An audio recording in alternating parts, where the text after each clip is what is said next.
চলন পূজা। আজকে আমরা যত ঠাকুর ঠাকুর করি, আমাদের যত অনুভূতি পাকা হয়, যত গভীরে যায়, যত আমি নিরস্ত চিত্ত হই, এনগ্রস্ত হই, ঠাকুরকে নিয়ে যখন আমি আত্মহারা হই, তখন আমি বুঝতে পারি যে কত ভুল হচ্ছে আমার জীবনে, চলায় বলায় খুব ভুলে ভর্তি। প্রতি মুহূর্তে তখন ভুলগুলো আমি ধরতে পারি। তাহলে এই ভুলগুলো ঠাকুর বলছেন যে দোষ দেখে দুষ্ট হয়ে যায়, আর সবাইকে দুষ্ট করে তোলে। দোষ ত্রুটি কিন্তু সর্বত্র আছে, ছড়ানো হচ্ছে না। Evils everywhere, evils everywhere. তাহলে ইভিলটা থেকে যদি আমি করার করি, আর সেটাই যদি আমি রিফ্লেক্ট করি, তাহলে আমার কি লাভ হবে? এই জন্য ঠাকুর বললেন যে উচ্চে যারা সহজ জানত তারাই শ্রেষ্ঠ বংশধর। উচ্চে অবজ্ঞা দেখবি যেথায়, হীন বংশ জানিস সেথায়। উচ্চে অবজ্ঞা, শ্রেয় মানুষের কথা শুনে যারা অবজ্ঞা করে, যারা নিন্দাবান্না করে, বুঝতে হবে যে জন্মগতভাবে কিছু দোষ ত্রুটি আছে, জন্মগতভাবে কিছু গণ্ডগোল আছে। না হলে সেবকে নিন্দা করা যায় না। সেবের কথা শুনলেই মাথাটা আনত হয়। এটা হচ্ছে যারা সহজানত। শ্রেষ্ঠ মানুষের কথা শুনলেই মাথাটা নিচু হয়, নিচু করে যায়। শ্রেষ্ঠ কুলে তাদের জন্য, শ্রেষ্ঠ বংশ তাদের জন্য, এটা লক্ষণ। ঠাকুরের কথা যেখানে আলোচিত হোক, সেই কথা শুনে যদি শ্রদ্ধা ভক্তি জাগে, এটা কিন্তু সংস্কারের ব্যাপার। এখন বলে না ওই পরিবারটা ভালো, এরা শিক্ষা দীক্ষা ভালো পরিবার, তার মানে এটা হচ্ছে শ্রদ্ধাবোধ, বিশ্বাস, ভালোবাসা। ভালোবাসা যখন আমি জানতে পেরেছি, আমি শুনতে পেরেছি, আমাকে তো পরিপালন করতেই হবে। আমি পরিপালন না করে আমি থাকতে পারি না। ঠাকুরকে আজকে আমরা গুরুরূপে গ্রহণ করেছি, গ্রহণ করে তার বিধিবিধান পরিপালন করে এমন মনে হচ্ছে যে ঠাকুরকে ভালো না বেশি থাকা যায় না। তাকে ছাড়া জীবন হয় না, জীবনের অর্থ হয়। তাকে নিয়ে আমার জীবন। তাকে আমি কেন ভালোবাসি আমি জানি না, ঠাকুরকে আমি কেন ভালোবাসি জানি না। ভালো না বেশি থাকতে পারি না। ভালো না বেশি আমি আমার জীবনই হয়, আমার জীবন উৎসবে। ঠাকুর বললেন বি কনসেন্ট্রিক, বি কনসেন্ট্রিক। এটি হচ্ছে শেষ কথা। তুমি ঈশ্বরকেন্দ্রিক হও। ঈশ্বরকেন্দ্রিক হলে সব গোলমাল ছুটে যাবে। বাইরে কোনো গণ্ডগোল নাই, সব গণ্ডগোল ভিতরে, সব গণ্ডগোল ভিতরে। যে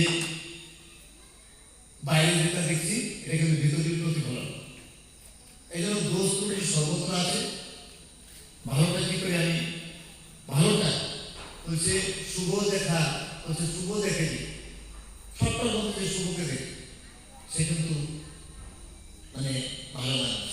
সবটা নয় যে মন্দদর্শী যারা এক ঝলকে দেখে নেবে ভালোই মন্দটা, যারা মন্দদর্শী তারা ভালোটার মধ্যে মন্দটা খুঁজে বের করে।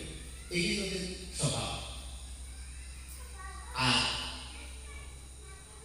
শুভ দেখার চোখ যারা ভালোটা দেখে, সব কাজে দেখে নেবে সুবর্ণ সুযোগ, সবটার মধ্যে ভালো হয়েছে। ওইটা ঠাকুরের কাজ। এই জন্য আজকে আমরা ঠাকুরের কাছে এসে করতে মানুষ হব। প্রকৃত আমরা মানুষে সবাই উদ্বুদ্ধ করব, সবাইকে ঠাকুরমুখী করব না, সবাইকে ঠাকুরের মানুষ করে দেব। ঠাকুরের মানুষ হলে আমার কীর্তি, আমার বৃদ্ধি বর্ধন, আমার সত্তা পোষণীয় সবটাই। এই দেহের প্রাণ চিরকাল থাকবে না, দুদিন আছে প্রাণ চলে যাবে, দেহ বিস্পৃষ্ট হবে, কিন্তু প্রতি মুহূর্তে আমরা পরিতৃপ্তি, শান্তি, স্বস্তি আমরা সেটা কিন্তু লুকিয়ে আছে আমাদের চলার উপর। ঠাকুরকে ভালোবেসে তার আদেশ নির্দেশ মাথায় নিয়ে চলার মধ্যে দিয়ে সে তৃপ্তি আনন্দ আছে। মানুষ মরে তাতে মানুষের দুঃখ নাই, কারণ মানুষের দেহ নশ্বর। এই কর্পোরাল বডি একদিন এটা বিশৃষ্ট হবে, এটা নিয়ে কারো দুশ্চিন্তার কারণ নেই, কোনো আক্ষেপ নেই। কিন্তু মানুষ যখন কুকর্মে লিপ্ত হয়, অসৎ কর্মে লিপ্ত হয়, মানুষ যখন তার সত্তা ক্ষয়ের পথে চলে, ধ্বংসের পথে চলে, তখন পরিতাপ, তখন মানুষ অন্তর থেকে হাহাকার করে ওঠে। সত্তা অন্তঃসত্তা হাহাকার করে, আমি কি করলাম? মানুষ মরে তো কোনো আক্ষেপ নাই। বয়স্ক মানুষ যারা দুদিন করে মরে যাবে, সেও কিছু ভাবে না, কোনো দুঃখ পায় না, যেমন থাকতে হবে, যেদিন ঠাকুর নিয়ে যাওয়া সেদিন নিয়ে যাবে। কিন্তু মানুষের ভুলগুলো যেখানে যেখানে হয়, পরিতাপের বিষয় হয় সেখানে সেখানে কিন্তু খুব কষ্ট হয়, আমি কেন করলাম। এই জন্য ঠাকুরের যদি নাম করা যায়, ঠাকুর বলছেন যে নিষ্ঠা সহ নাম পুরায়ণ ভাষা। নিষ্ঠা নিয়ে নাম করলে মনের বাসনা পূরণ হয়। আর কি হয়, মানুষের মধ্যে ভুল ত্রুটি অনেক কিছু থাকে কর্ম অনুযায়ী। জন্মের পর থেকে আমরা বহু ভুল ভ্রান্তি আমরা করি, সেগুলো স্তরে স্তরে সব চাপা পড়ে থাকে। হাজার কর্মের মধ্যে সেগুলো চাপা পড়ে থাকে, সেগুলো অনেক সময় বোঝা যায় না, ধরাও যায় না, সংশোধনও করা যায়, আমি ধরতে পারি। কিন্তু ঈশ্বরকে বলে সব ভেসে নাম করলে সে ভেসে আখের রস ডাল দেওয়ার মতো। আখের রস ডাল দিলে ভিতরে ইনগ্রেডিয়েন্টস যা যেগুলো ইনগ্রেডিয়েন্ট সব ভেসে উঠবে, ফেলার মতো সব ভেসে উঠবে, তখন সেগুলো থেকে ফেলে দেওয়া যায়। আর ঠাকুরের নাম যে করবে, স্বীকৃতি করবে, নাম করবে, দলদাল স্বীকৃতি করবে, তার ভিতর কিন্তু পরিচিত হবে, ক্রমে সব ভেসে উঠবে। তখন তার ভিতরে আগের বিগত কর্ম যেগুলো তখন ভেসে উঠবে, তখন আটকে হবে, আমি কেন করেছি? আমি যদি ঠাকুরকে আগে গ্রহণ করতে পারতাম, আগে যদি লাভ করতে পারতাম, তাহলে আমার জীবন ভুলে ভর্তি হতো না। আজকে আমি ভুলের জন্য যে কষ্ট পাচ্ছি, এটা হতো না। মানুষ কর্ম অনুযায়ী সব। আজকে ঠাকুর এসে আমাদের পরিশুদ্ধ করবে না, মানুষ করবে। আর এটা তার বিধিবিধান পরিপালনের মধ্যে রয়েছে। আমরা দীক্ষা নেওয়ার সময় যজন ইষ্টবিধি স্বস্তিনী সদাচার, এই পঞ্চবিধ বিধান আমরা পাই। এই বিধিবিধান পরিপালন করে এগিয়ে যেতে হবে। ওখানে সত্তা বছরের সত্তা রয়েছে। আমরা ভুলগুলো ধরতে পারবো, নিজেকে সংশোধন করতে পারবো, প্রকৃত মানুষ হয়ে উঠবো। আমরা তো সৎসঙ্গ, আমরা কয়েকজন মানুষ ঠাকুরের দীক্ষিত হাতে গোনা কয়েকজন। আজকে বহু মানুষ অদীক্ষিত, আর ঠাকুর সবাইকে চান, সবাই যেন এই সৎনাম যেন সবাই লাভ করে। তাহলে সবাই এই সৎনাম পাবে কখন? আমাদের চলনা দিয়ে আমরা দেখিয়ে দিতে হবে যে তুমি এই নাম গ্রহণ করো, এই পথের অনুসরণ করো, ভালো থাকবে, আনন্দ থাকবে, দুঃখ আঘাত সব দূরে যাবে। ইষ্ট টানের অমক চলায় দেখবি অনেক গ্রহের ফের, খাবি খেয়ে পাল্টে গেছে রেখি শতের ধরে। যতই আসুক বিপদ আপদ, যেমনই হোক প্রাণ, ইষ্টবৃত্তি আনি আনে সবার পরিত্রাণ। জীবন যদি যাইলে তো ইষ্টবৃত্তি ছাড়িস না, ধর্ম অর্থ কাম মোক্ষের ওই নিশানা ভরিস না। ঠাকুর বলছেন জব দের মনে মনে সেবায় মুখে দাঁড়ো, যাই করিস না করিস সে তো ইষ্টবৃত্তি পালন। দুঃখ দৈন্য দরিদ্রতা যখনই না আসুক, দেখিস কমে যাবি উবে, যত জায়গা থাকে কিছু থাকে না, সব উবে যাবে, কর্পূরের মতো যাবে, ভয় নাই। ভয়ের কারণ নেই, অনন্ত শক্তি লুকায়িত আছে, ঠাকুরের দয়া আছে, তার আশীর্বাদ আছে আমাদের, সবসময় তার অভয় হস্ত আমাদের মাথার উপরে আছে। ভয়ের কোনো কারণ নাই, শুধু এগিয়ে যাও, শুধু এগিয়ে যাও, কিছুই না। অন্তরের মণিকোঠায়, অন্তরের অন্তঃস্থলে শুধু ঠাকুরকে একটু জায়গা করে দাও, আর কিচ্ছু না। সব তপস্যায় সাধনদের এমনি আছে, কসরত করতে হবে, চেষ্টার দরকার হবে না, এমনি সব চলা। জীবন চলায় সবসময় যদি ঠাকুরকে রক্ষা করতে পারে।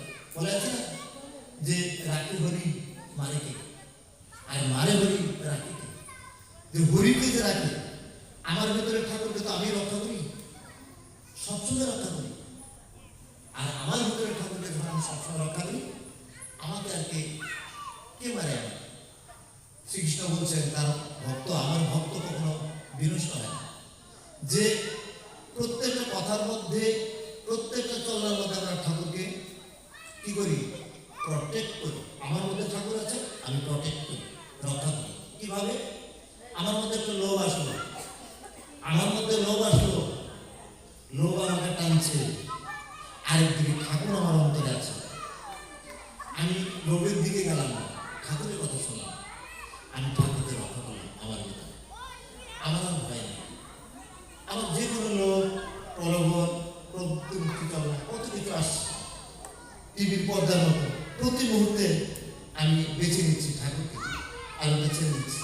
ওইটা জীবন থেকে মুছতে না, আমি চাই না। ঠাকুর তোমাকে ছাড়া যেন আমি না হই, আমি যেন ভুলে না যাই এক মুহূর্তের জন্য। প্রতি মুহূর্তে দুটো অপশন আছে, একটা ঠাকুর আর একটা অশুভ। প্রতি মুহূর্তে আমি অশুভতাকে বিদায় দিয়ে ঠাকুরকে আঁকড়ে দেবো। এ হচ্ছে জীবন চলা। লোক লালসা কামনা অবশ্য অন্ত নাই, হচ্ছে এটা মানে এটা অফরন্ত, বটমলেস, তোলা নেই, কত লোক লালসা। এই জন্য ঠাকুর একদম এবার পরিষ্কার করে বলে দিলেন যে মাছ মাংস খাসি না, পেঁয়াজ রসুন মাদক ছাড়। আমি সেই বিধান তো অযথা হয় দরকারি, সত্তা বসে নিরামিষ সবার চেয়ে ভালো। আমিষ আনন্দ জানায় স্বাস্থ্য থাকে। আমিষ কথা এসে ধাতু থেকে, কথা মানে হলো রোগ, বিষ। আমিষ খেলেই রোগ করতে হয়। পিওর অ্যান্ড প্রপার ডায়েট, বিষ বিকাশক হবে। বলছে মাছ মাংস আমরা জন্মের পর থেকে এই খাবারটা খাচ্ছি, ভাতের সঙ্গে আমরা এই খাবারটা খাচ্ছি। আমরা জন্মের পর থেকে জেনে দিয়েছি যে এটা আমাদের খাবার। এটা তো আমাদের দোষ নয়, এটা তো পরম্পরা অনুযায়ী চলে এসেছে। আজকে পরে আর বুঝতে পারছি না, মনে হচ্ছে এটি আমার খাবার। কিন্তু 10-20 বছর না খাওয়ার পরে মনে হবে এতদিন কি খেয়েছিলাম, ঠিক আমি কি খাচ্ছিলাম। আসামের একজন মহাপুরুষ শিবানন্দ সরস্বতী, ওনার এই লাইব্রেরিতে বইও পাওয়া যায়, যোগ বলে ওনার বড় বই আছে। আর একটা ছোট বই আছে শিশু পালন, আবার একটা বই আছে খাদ্যনীতি। ওই এক খাদ্যনীতি বইটায় আসামের মহাপুরুষ বলেছেন যে মাছ মাংস মানুষের খাবার নয়, কুকুর বিড়ালের খাবার। পরিষ্কার বড় হবে লেখা, কারণ এটা কুকুর বিড়ালের উপযুক্ত খাবার। কিন্তু আজকে আমরাই সেই কুকুর বিড়ালের খাবারকে টানাটানি করছি, ওইটা টানাটানি করছি, আমরা ওইটা ব্যাখ্যা দিচ্ছি। ওইটা দরকার, খাওয়া ভালো, এইটাই কিন্তু পাবে। যারা খায় তাদের থেকে সবচেয়ে বড় পাপি যারা সমর্থন করে, তারা মারা ধর্ম। যারা সাপোর্ট করে ওইটা ভালো। বলছে যারা যারা বলে যে আমি কি খাচ্ছি, সে ধর্ম, সে মুক্ত পুরুষ, তার মনোবল হবে। কিন্তু যে খায় এবং সমর্থন করে, আর দুজনকে বিষিয়ে দেবে, আর দুজনের মধ্যে বিষটা ঢোকায়, পাপ প্রবৃত্তি ঢোকায়, সে মহাপাপ। আর যে খায় সেগুলো যে বলছে আমরা তো বুঝতে পারিনি, খাচ্ছি, কি করবো, পরিবারে আমাদের শিক্ষা আমার মধ্যে পাই, এমন একজন মানুষ পাইনি যে এই প্রেরণাটা পাবো, ভুলের মধ্যে জীবন চলে গেল। এটা হচ্ছে মানে পরিশুদ্ধির কথা, এটা হচ্ছে মানে বৃদ্ধির কথা। এই জন্য ঠাকুর পরিষ্কার বলে দেন, একটু নিরামিষ আহার করার কথা বলেন। এই জন্য দীক্ষার সময় মানে অনেকের মুখে শোনা যায়, আমাদের গুরু ভাইরাই বলে যে শুক্রবার দিনে নিরামিষ খাওয়ার কথা। এটা ঠাকুর কোথাও বলা নেই, এটা কোথাও বলাই নেই শুক্রবার দিনে নিরামিষ খাওয়া, ওরকম বলা নেই। ওগুলো কিন্তু মানে ঠাকুরের কথা ভুল ব্যাখ্যা করা কিন্তু ঠিক না। একদম আমাদের পরিষ্কার নির্দেশ, দীক্ষার দিন বলে দিতে হবে নিরামিষ শ্রেষ্ঠ খাবার, সেটা খাওয়াই ভালো, সেটাতে অভ্যস্ত হয়। আজকে যে আমরা মানে যারা মাছ মাংস আমরা খাচ্ছি 10 বছর 20 বছর পরে অভ্যাস করার পরে, এমনকি 1 বছর অভ্যাস করার পরেও মাছ মাংস খাওয়া ওই মানে বাটি গ্লাস খাওয়ায় আর খাওয়া যায় না। ওই আশটা গন্ধ সততা থাকে, ওটা শরীর আর নেই। কিন্তু যারা খাচ্ছি ওই মৃত্যুর শেষ দিন পর্যন্ত মুখে বুঝে দিল না করে, ওই যে প্রবৃত্তি এমন জিনিস, ওটা শেষ না,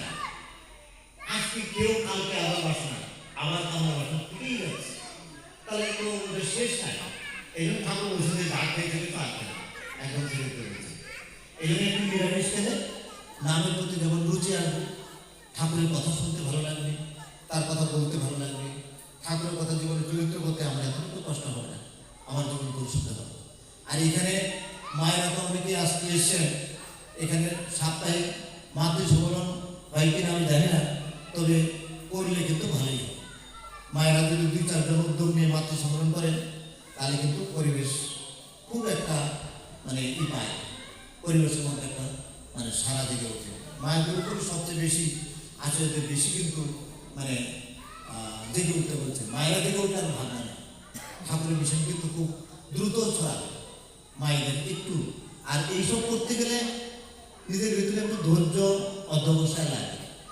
আমি ঠাকুরের কাছে এসে নিজেকে প্রশ্ন করতে হয় কিসের জন্য, এটা প্রথম প্রশ্ন করতে হয়। আমি ঠাকুরের দীক্ষা নিয়েছি কিসের জন্য এসে, নিজেকে প্রশ্ন বারবার প্রশ্ন করতে হয়। ঠাকুর গুরু ভাইরা আমাকে প্রশংসা করবে, আমি যে এই জন্য ঠাকুরের দীক্ষা নিয়েছি, কেউ আমাকে প্রণাম করবে এই জন্য নিয়েছি, কেউ আমাকে তোয়াজ করবে এই জন্য নিয়েছি দীক্ষা, আমি কিসের জন্য নিয়েছি। মানুষের প্রশংসা করলো কি নিন্দা করলো, কি আমার মানে অন্তরালে নিন্দা বন্ধা করলো, আমার ওইটাই দরকার কি, এখন তুমি ওইটাই আমার নিন্দা বন্ধা হচ্ছে, এটা খুশি হওয়া যে শুনছি যে কঠিন নিন্দা বন্ধা এইসব কথা বলছে, বলে কানে শোনা যায়, এমন খারাপ কথা বলছে। ঠাকুরের কাছে প্রার্থনা তুমি এইটাই আমাকে দিও, আমি আর প্রশংসা চাই, কেন প্রশংসা চাই, নিন্দাটা আমার কষ্ট হয় কেন, মন্দ কথা বললে যদি নিন্দা কথা বলে আমার তো কষ্ট হয়, আর ভালোটাতে আমার আনন্দ হয়, তার ভিতরে গন্ডগোল আছে, ভিতরে গন্ডগোল আছে, অ্যাডজাস্টমেন্ট হয় না। ভালোটাতে আমার আনন্দ হয়, নিন্দা আমার কষ্ট হয়, মানে ভিতরে এখন বিনায়িত হয়, সজ্জিত হয়, অনেক গন্ডগোল আমার আসলে এখন চাপা দেওয়া আছে, অনেক চাপা দেওয়া আছে, আমি বুঝতে পারছি। এই জন্য প্রশংসা করে আমি খুব মানে খুলে উঠি, এটা ভালো লক্ষণ না। ঠাকুর আমরা সাধারণ গুরু ভাই ভাই আমরা প্রশংসা চাই, মানুষের ভালোবাসা চাই, মানুষ সম্মান করবে এটা চাই। স্বয়ং ভগবান যিশু খ্রিস্টকে প্যারেক দিয়ে মেরে ফেলল, যিশু খ্রিস্টকে প্যারেক দিয়ে মেরে ফেললো, বাঁচার অধিকারটুকু মানুষ পেল না। হযরত মুহাম্মদ মক্কা থেকে মদিনায় পালিয়ে এলেন, এটা আলোচনা হচ্ছিল, শ্রী শ্রী বরদার ঠাকুর ছিলেন, আলোচনা হচ্ছে যে মক্কা থেকে মদিনায় পালিয়ে এসেছিলেন তিনি হযরত মুহাম্মদ। তখন চাঁদে যাচ্ছিল, যখন হযরত মুহাম্মদ আসেন, ঠাকুর বলেছিলেন তখন বড় খোকা সাথে ছিলেন, বড় খোকা আমি ফরম পাই দিয়ে এসেছিলাম, দাঁড়িয়ে দিয়েছি, আন্দোলন করেছি, আমি ওই দিন ফরম পাই দিয়ে এসেছিলাম। ঠাকুর তখন না, তিনি ফরম পাই দিয়ে এসেছিলেন, ঠাকুর তখন ভুলে গেলেন। ঠাকুর বলছেন হযরত মুহাম্মদ তিনি আর্য ছিলেন, এরিয়ান ছিলেন, তিনি কমপ্লিট ভেজ খেতেন, মধু খেজুর রুটি জল এসব খাদ্যগুলো ধারণ করতেন, তিনি ছিলেন খাঁটি আর্য। আজকে হযরত মুহাম্মদের কথাগুলো সব নষ্ট হয়ে গেছে, ওগুলো নাই, মানুষগুলো ধরে রাখেন, যুগ যুগ ধরে রাজারা এসে সব অল্টারেশন হয়ে গেছে, বিকৃত হয়ে গেছে, ইসলাম প্রসঙ্গে সব বলা আছে। আজকে মায়ের উদ্দেশ্যে যেটা বলছি, এরকম ধৈর্য নিয়ে আপনারা সমবদ্ধ হবে, ওই নিন্দাটা ঠাকুর চরণে দিয়ে দেবে। যারা ওই মাত্র সাধনা মাত্র ভালো না, কেমন ভাবে কথা বলে, আঘাত দিয়ে কথা বলে, কেমন সবসময় এসব করে, বাস এটা খুশি হবে, তার ভালো আমার সম্পর্কে নিন্দা হচ্ছে, খুব খুশি হবে। আর নিন্দাটা তখন সহ্য করতে পারছে না, ঠাকুরের চরণ, ঠাকুর তুমি একটু তোমার চরণে আমি দিলাম, আর কোন ব্যাপার নেই, বাস সবাইকে নিতে হবে, এটি তো অবশ্যই। বাঁচো তুমি পরিবেশে সব কিনে এগিয়ে চলো, বাঁচাবার অবশ্যই সবাইকে নিয়ে দিকে আমার ঠাকুরের কথা চলতে পারে, এইভাবে চলবে, একটা হয়ে চলে। ঠাকুর বলছেন যে মায়েদের উদ্দেশ্যে ঠাকুরের যেমন বলছেন যে তুমি সকলের মায়ের মতো আপন হতে চেষ্টা করবে, তাহার কথায় সেবায় ভরসায় কিন্তু মেশায় না, এইগুলো কথাই তোমার হইয়া যাচ্ছে। ঠাকুর বলছে যে ওই সেবায় সংস্থা যেমন প্রকারে যতটুকু সম্ভব সবাইকে সেবা করবে, কিন্তু উপযুক্ত স্থান ব্যতীত সংস্রবে যায়, উপযুক্ত মানে পরিবেশ ছাড়া ডিস্টেন্স থেকে সার্ভিস দিতে বলছে। মায়ের তো সেবা দেবে কিন্তু দূরত্ব হয়ে যায়, এইটা কিন্তু ভিতর থেকে বুঝে নিতে হবে, আমি কতটা কাছে যেতে পারি আর কতটা দূরে থাকা দরকার। ঠাকুর বলছেন যে স্বামী ছাড়া পুরুষ সঙ্গে গোপন পথে থাকে, যেতে নাই কেউ জানিস রাখিস মানে ডিস্টেন্সটা একটু বজায় রাখতে। স্বামীর প্রতি টান যেমনই ছেলেও জীবন পাইতে। স্বামীর ঝুঁকে ছুটলে নারী শ্রেষ্ঠ ছেলের মা, ঈশ্বর ঝুঁকে ছুটলে পুরুষ প্রজ্ঞা অনুভব। যে স্বামীতে স্ত্রীর নায়িক নিষ্ঠা, স্ত্রীতে স্বামীর নায়িক টান, এমনতর চলন যাদের শ্রদ্ধা হারা হয় সন্তান। এই জন্য মেয়েরা যতই পড়াশোনা করুক, যত কলেজে ইউনিভার্সিটি পড়াশোনা করুক, ঠাকুরের বিধানগুলো তাদের ভিতরে যেন ঢুকে এই পারিবারিকভাবে ঘরোয়া আলোচনা করা হয়। বিয়েদের ব্যাপারে খোলাখুলি মেয়েদের সঙ্গে কথা বলতে লাগে। ঠাকুর কেমন বিয়ের কথা বলছে তাদের ধরিয়ে দিতে হবে। অজুকুচুর মেয়ে নিলে ধারে ধীরে নিম্ন করে বংশ করে লক্ষ্মী ছাড়ে রাস্তায় আঘাত করে। উঁচুর মেয়ে যদি নিলে নিচু ঘরে চলে যায়। উঁচু আর নিচু এখানে কালচারের কথা বলা হচ্ছে। কালচার মানে বর্ণের কথা বলা হচ্ছে। ঠাকুর বলেন যে কুল মানবে না, বিয়ে দেবে, ভুল ছাড়বে না, খাড়াই করবে, উপর ঢোকন পাবে অভিঘাত। এই জন্য মানে শ্রেষ্ঠতম ঠাকুর বলছে একটা মেয়ের মাথায় বুঝে দিতে হবে সে কিছুতেই নিচুতে যায় না। অর্থাৎ মানে বিরো কালচারের কোনো ছেলেকে সে বিয়ে হবে, হয় সমান না একটু করে এরকম নিচে যাবে, এটা ধরে দিতে হবে। তার মানে অনুলোম বিবাহ আর প্রতিলোম বিবাহ। প্রতিলোমে ক্রিয়ের জনম, রাষ্ট্র সমাজ জাতির জন্ম। আর অনুলোমী কিন্তু বিয়েটা যেন বিধি মাফিক হয়। বিবাহ বিধান বইতেই তো কতগুলো কথা আছে। তাহলে মেয়েরা কলেজ পাস করে, ইউনিভার্সিটি পাস করে যদি এই কথাগুলো না করে, তারপরে এডুকেশন ইনকমপ্লিট থেকে যাবে। আজকে একটা মেয়ে যদি তার বিবাহ বেদনাটা জানা থাকে, আর কত মেয়েকে বলতে পারে, কত ধ্বংসের হাত থেকে জীবন বাঁচাতে পারে। আজকে লোক ব্যবসায় পা দিয়ে কত মেয়েদের জীবন নষ্ট হচ্ছে। বলছে ঠাকুর বলছেন যে কুমারী একটু বড় হলে পুরুষ ছুটে নেই, যথাসম্ভব এর পালনে উন্নয়নের দিক। এই নিয়মটি করলে পালন কমই হবে মেয়ের ফলন। পুণ্যে ভরা সুফল পাবি, থাকবি সুখে। গান বাজনা কিংবা উৎসবে কিংবা ভ্রমণতে বাপ ভাই ছাড়া পুরুষ সঙ্গে দিস নেমে যেত। বাপ ভাই ছাড়া কারো কাছে নিতে নাই কিছু, নিলেই যেন ভয় পেয়ে যায় মনটা অনেক কিছু। এগুলো করতে নাই।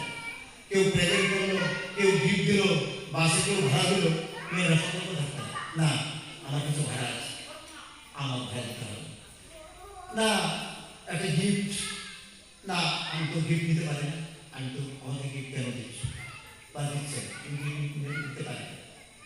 বাবার সঙ্গে কথা বলে, মার সঙ্গে কথা বলে, বিশেষভাবে যদি অনুরুদ্ধ হয় যে গিফটটা নিতেই হবে, তাহলে সে বাবার হাত থেকে নিতে পারে। ভাইয়া বাবা হয়ে নিতে পারে, বা উপযুক্ত দাদা বা ভাই যদি থাকে তাদের ভাইয়া হয়েছে গিফট নিতে পারে। তাছাড়া কিন্তু গিফট নিতে পারবে না, যত ক্ষুদ্রই হোক। এগুলো হচ্ছে চল। তাহলে ঠাকুর বলছেন যে সাংসারিক জীবনে যারা অনভিজ্ঞ, আধ্যাত্মিক জীবন তাদের সমস্যা হচ্ছে। হাজারো ভুলগুলো করছি, আবার ঠাকুরকে দোষারোপ করছি। তুমি তো কিছুই দেবে জল নিশ্চিত আমার কিছুই হলো না। ভুলগুলো ধরতে হবে, সূক্ষ্ম থেকে সূক্ষ্ম দিতে হবে, জীবনে একদম পাকা হতে হবে। ঠাকুরই সব। এতটুকু মনে ডিফ্লেকশন না আসে, এতটুকু ডেভিয়েশন না আসে, পথ চলতে চলতে এতটুকু ব্যতিক্রম না আসে। বলছে ঠাকুর বললেন যে, ঠাকুরের বলা আছে যে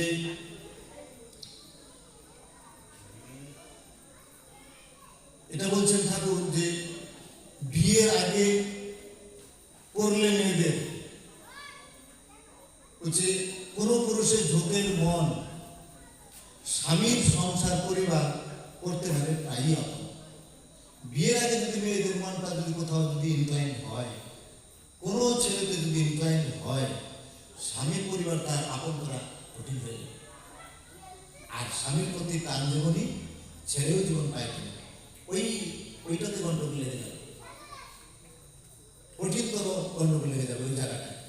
এই জন্য ঠাকুর বলছেন যে কাহাকেও স্বামীভাবে কল্পনা করিও না, ইহাতে তোমার মন কামলগ্ন হইয়া তোমার দৃষ্টিকে অসহ্য করিয়া তুলবে। বলছে প্রাপ্তিতে ঘটি ঘটিবে। তাহলে কতটা বলছে ঘুমিয়ে থাকা পবিত্রতা অন্তরে বিফলে পুত্ররূপে জন্ম নিয়ে কঠিন আনন্দ। ওই যে একটা কুমারী মেয়ের মধ্যে যে পবিত্রতা থাকে, নিষ্ঠা থাকে, ওইটা কিন্তু ওইটাই সন্তান হিসেবে পাবে। ওই পবিত্রতা, ওই নিষ্ঠা নষ্ট হয়ে গেলে ধরে নিতে হবে সে সন্তানই হয়। যে মানুষ আসতো সেটাকে ওইটা হারিয়ে দেবে।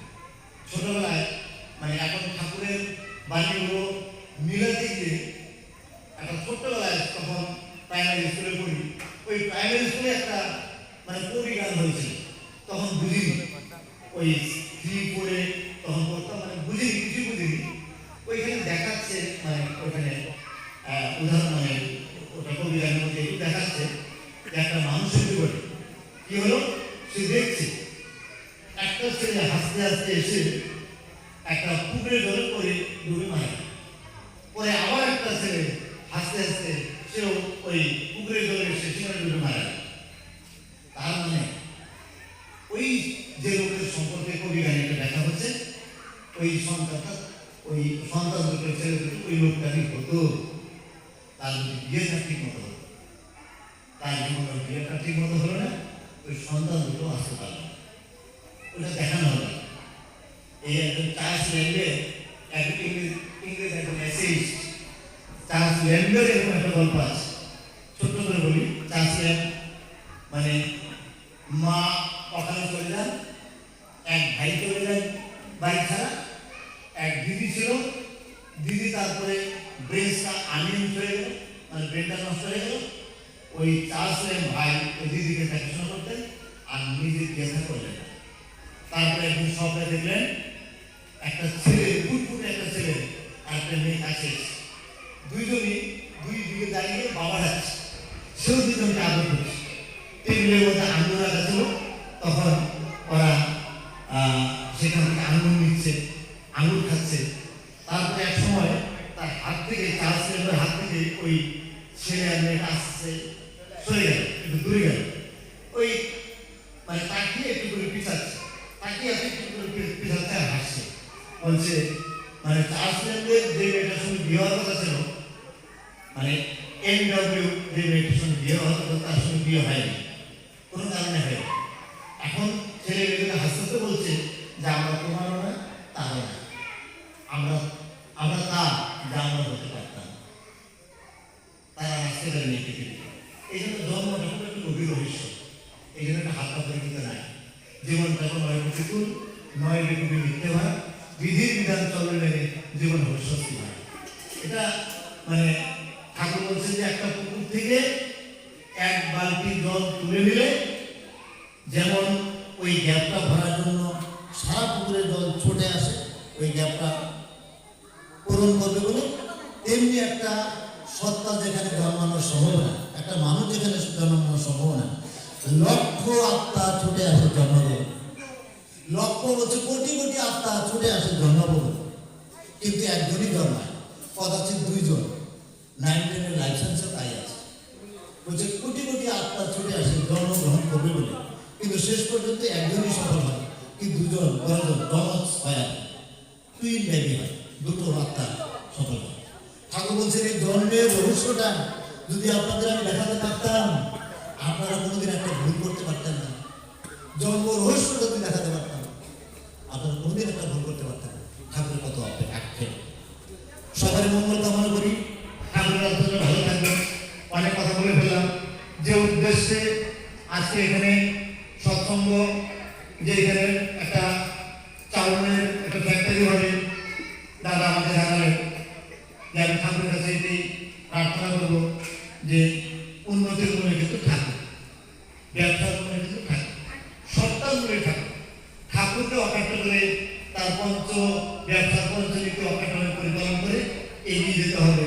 এই ব্যবসার মধ্য দিয়ে আমি বলবো একটা বিরাট শরীর যেন আমি মানুষের সেবা করতে পারি।